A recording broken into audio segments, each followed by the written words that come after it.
We're now going to hear from Ashley. He's you're a PhD researcher. I thought you were the coastal marine coordinator, but that's a previous life. I can talk to that. Yeah, okay. He can talk with many hats on. Yeah. Ash, over to you. Thank you very much.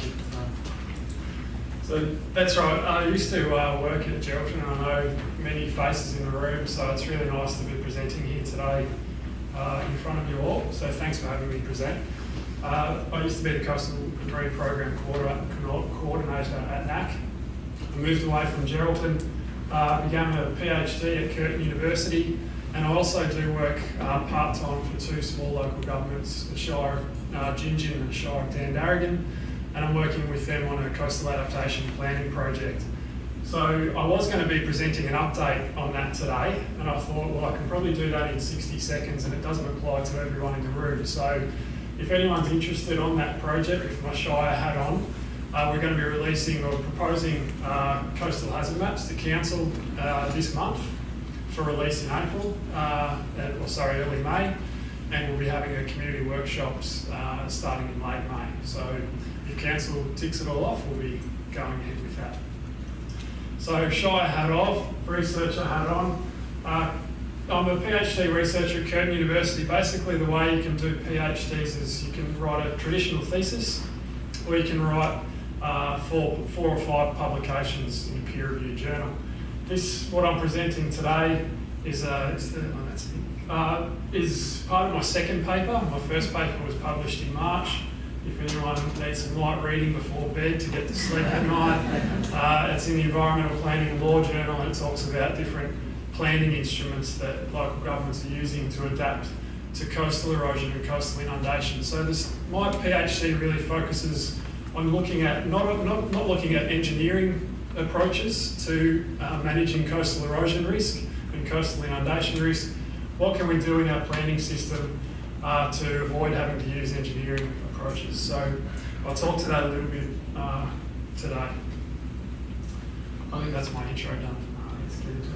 So let's define what are vulnerable coastal lands. And vulnerable coastal lands are subject to coastal inundation, which is the temporary flooding of normally dry, low-lying areas. This is an image from Hurricane Sandy. This is in New Jersey. So the difference between erosion and inundation is this area will continue to be used. People will go back into those houses more than likely, and they'll use those areas. It'll probably become inundated again. And what we're going to expect with climate change is that these areas will continue to be inundated more regularly, but they're not unusable areas. Vulnerable coastal lands are also subject to coastal erosion, which is the inland recession of the shoreline. And we're seeing that quite a lot. I think some of you may have seen this image. This is from Coleroy Beach in New South Wales. I was there presenting at the University of New South Wales in February, and we did a trip up to see this. And this pool now is a new coastal protection works. It's buried under some sand that they've re-nourished on top of that. And they're looking a little bit ominous, those houses. And also importantly, vulnerable coastal areas are areas that are unlikely to be protected in the long term. There's going to be areas that government and the community will choose to decide to protect into the long term because they want to put resources into it. But we're not going to be able to protect everywhere because, as you know, engineering structures are very expensive. And these are some of the engineering structures that we see in places like Italy, highly engineered coastlines. And it was interesting listening to John speak about this idea of this incremental change that we're going to see. Future generations might see this on our coastline, but they might think that that's what a beautiful beach is. So I think it's up to us to teach people to try and preserve what we have now for future generations. Just as an interesting fact, each beach umbrella, €50,000 for the summer. So we do have it pretty good in Australia. So one of the things that PhD students and all scientists are required to do is have a look at what the existing literature tells us. And first of all, it tells us that urban planning is a key avenue for local governments and state governments to ensure the appropriate development of these types of areas into the future. it's a little bit lax in explaining how to achieve that, and that's why I'm undertaking this research. Most Australian states have amended legislation and policy to recognise the role of urban planning. We've seen that New South Wales has gone through 3 different reforms in the last 5 or 6 years. Queensland did it a few years ago. They're about to go through another reform. Western Australia, we've had a revised policy in 2013. Victoria's just announced the new Marine and Coastal Act. So it shows that state governments are really grappling with this challenge, and we're going to keep seeing new reforms. The number 3 there, how implementing strategic objectives, so such as neighbourhood-wide relocation of certain areas, is very challenging. Basically, we have urban planning consists of 2 different components. One is statutory planning, and one is strategic planning. In strategic planning, you look at what do we need to do considering population growth and ageing population, climate change and those types of things. What are our goals for the community? Statutory planning is these legal instruments for achieving those strategic objectives. But it's really hard to interpret strategic objectives in a legal instrument. And this is exemplified in the current coastal planning practice across Australia. There was a study done in 2013 of local governments all across Australia. Most of the local governments, or many of local governments, had undertaken like a vulnerability assessment and coastal management plans looking at the future objectives for their shorelines, but not many had adjusted their development control framework to implement those objectives because it's quite challenging. And this absence of theory and practice is acknowledged in the existing literature, which justifies my research. So the research objectives of this particular paper, and I'll get to the instruments in a minute, just bear with me, is to discuss the role of urban planning and particularly development control. And also investigate how local governments are using development control to manage these risks. And why local governments? Because the responsibility for adaptation planning has largely been devolved to local government from state government. And the federal government hasn't moved on this really at all. There's no policy at a federal level. And at the local level, development control is the main avenue that local governments have to ensure outcomes on land. So the methods, I've undertaken a multiple case studies approach. So I'm looking at 3 different local governments. I've looked at policy document analysis and in-depth interviews with senior planners in each of these local governments. These local governments, there's 3 local governments in different states, are considered as innovative local governments because they are moving in this area, they are adjusting their development control frameworks. And there's also a recognition by these local governments that long-term coastal protection is unlikely to be viable in all areas of their coastline, so they're looking at alternative strategies to coastal protection. First case study is the Bass Coast Shire Council. About an hour drive from Melbourne. That's Phillip Island here, if anyone's interested, and Wilson's Prom is just down here. I was lucky enough to have to go and interview some people over there just recently and spend some time with Wilson's Prom. I won't go back. Right. Eurobodalla Shire Council, New South Wales coast, Sydney's up around here, I think that's Wollongong. It's these local governments, both of these local governments have big coastlines and they have very small road bases. Got a highly developed coastline, high population density in this area, but even these guys are looking at very long-term approaches to alternatives to coastal protection. So what type of instruments are local governments using to modify their development control frameworks? I haven't seen this one being used yet. I like to use this slide because I think it's a really nice slide. Maybe it's something we'll see in the future. So there's 6 main instruments that I'll just talk to here. The first one here is hazard mapping and management plans. And hazard mapping, what it does is helps to demarcate and understand where these vulnerable areas are. And these management plans are also help to identify an adaptation objective with community input. So in a certain area, we're going to protect this coast. If we're going to protect it, who's going to pay for it? If we're going to protect it, what are we going to lose? Potentially we're going to lose some of these ecosystems, plants, animals that we've been talking about all morning. So communities are going to have to start making some really difficult decisions about if they want to move back from the coast and preserve coastal ecosystems, or if they want to protect their coastlines. And by protect, I don't mean protect natural ecosystems. It's either protecting property or protecting natural ecosystems, really. So overlays and special control areas. These ensure planning discretion, and they're demarcated by the hazard map. So in a local planning scheme, a local government will identify which areas are going to require planning approval. So if you're going to propose a development on a block of land, you look up into a local planning scheme in the future, you probably see an overlay in there which is called a special control area, and you'd probably be required to submit it to the planning department of your local government. At the moment, most likely, if you're meeting all the building standards and codes, you probably just go straight through to the building department for a building permit. In the future, in these areas, all development will probably be required to go through a planning department. And we're seeing that in some of these case studies. These special control areas are supported with assessment criteria. So how does the planning department assess what's appropriate development for these areas?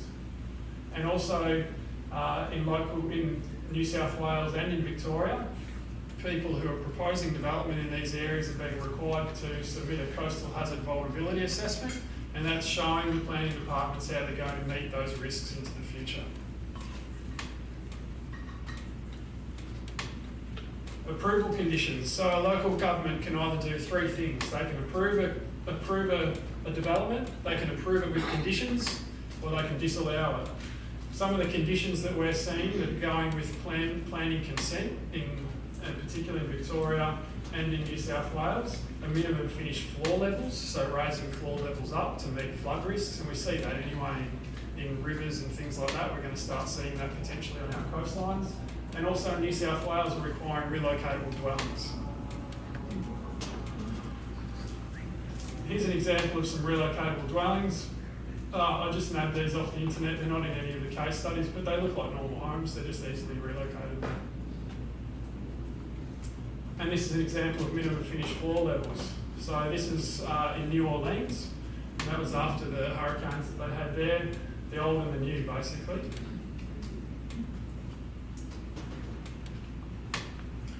So three more instruments that we'll see, potentially see, and we are seeing in these case studies is codes. So basically what a code can do is it streamlines a development assessment process. So a local government might say, in this area we're going to require everyone to build the habitable floor level to 2.5 metres. And if you meet that standard, you go straight through to the building department. You don't need to be assessed by the planning department. As guidelines, we're also seeing preferences in some of these areas to avoid the construction of protection works on private lands, and that's certainly the case in New South Wales. They're not refusing people to apply to protect property, but they are putting strict assessment criteria that if you're going to apply to protect your property, you need to show that there's not going to be any downdrift impacts, and also you're going to ensure public beach access in front of your property. And also, we're seeing the avoidance of intensification of uses. So if you've got a block of land, it may be quite difficult to subdivide that block of land in the future in some of these areas.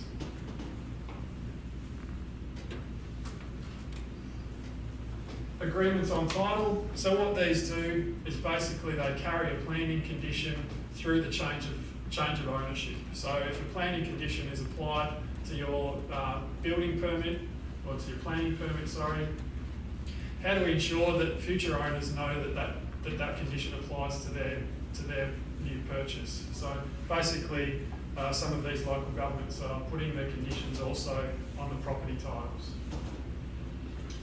And last but not least is these quite interesting instrument.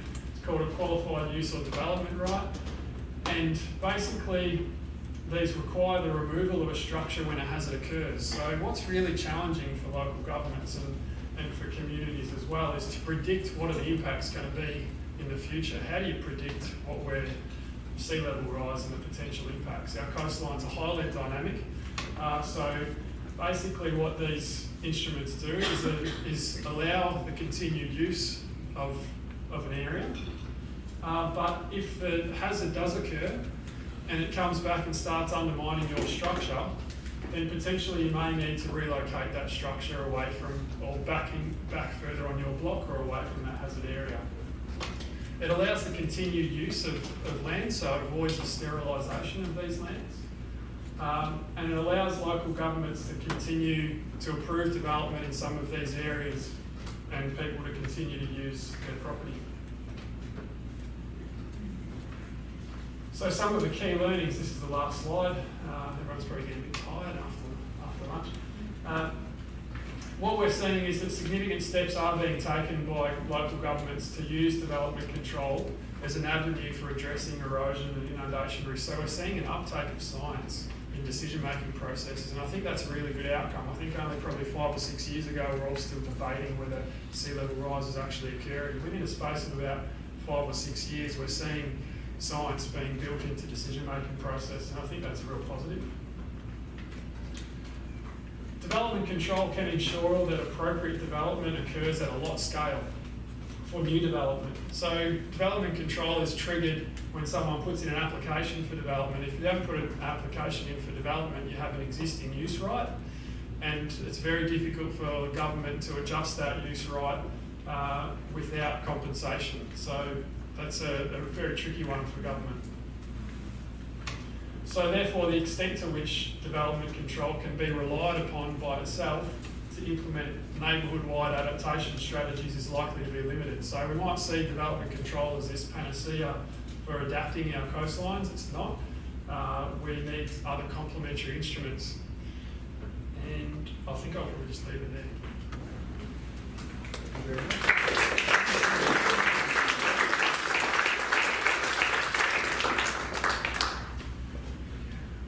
I've got a question. You go first. All right.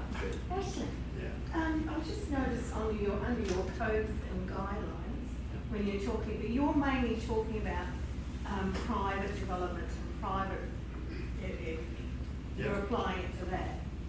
But does this, the codes and the guidelines to avoid construction of protection things, and also, does it also apply to local government? Will they take that into consideration when they want to develop it? I think You're talking about private people having it. Yep. Will local government also take that attitude as well? I think it's up to communities to ensure that governments do that. I must say that I don't have my Shire hats on at the moment. I think it's up to communities to require local governments to, if there's strict assessment criteria for private land, then there should be for public lands as well, in my opinion. Ashley, you were saying that the state governments mainly devolve planning to local governments. Yeah. What's the role of the development assessment panels, ADAPTs? ADAPT will assess development over a certain value, so I'm not too sure what the exact value is. Are they obliged to take into consideration the science? Yeah, so not just, so the state coastal planning policy in Western Australia applies to any proponent of development and also any manager of coastal land. So any development proponent will be required to abide by the requirements of the state coastal planning policy. Yeah. Okay, so that's the... Actually, could you comment in terms of what you said on the 600 metre seawall that's been put in Seabird to stop houses falling in? Yeah. Possibly should have never been there because they should have been designated as vulnerable areas. Yeah, but A broader question, sorry. Sure. So I'm not talking on behalf of Shire of Gingin. It's a really good example of some of the challenges that local governments and communities are facing. Basically what we have on one side is private property. We've got a foreshore reserve in a lot of places, and then we've got sea level rise or shoreline recession. The public areas are being squeezed, and that's a real issue because everyone likes to access the coast. I think that what's happened in Seabird is that the local community has prioritised the protection of houses over the preservation of their beach in the front. My understanding now is that they're looking for more funding to reinstate the sand and the beach in front of their properties. It's really a difficult position for councils to be in, to say, do we continue to preserve this area, or do we put our money into roads and crime prevention and arts and sports facilities and things like that? So it's a very difficult decision. What we're dealing with is a legacy issue at the moment, because a lot of the towns that are gazetted in that, especially all along our coastline, and I think it was John that mentioned it before, is that they were built as fishing shacks, then they were gazetted as town sites, and now we've got all of these blocks that are very close to the coastline, infrastructure that's very close to the coastline, and the people who made those decisions didn't have the information that we have today about sea level rise. So we're dealing with this situation where property owners have this expectation that they can live and develop in these areas, and quite often it's their superannuation fund. But local governments don't have a lot of money to preserve their interests, so it's quite a challenge. I hope that answered the question. I'm sorry, we've run out of time, but you do have the afternoon tea break. And Ash, thank you very much. Thanks. Really, you're welcome.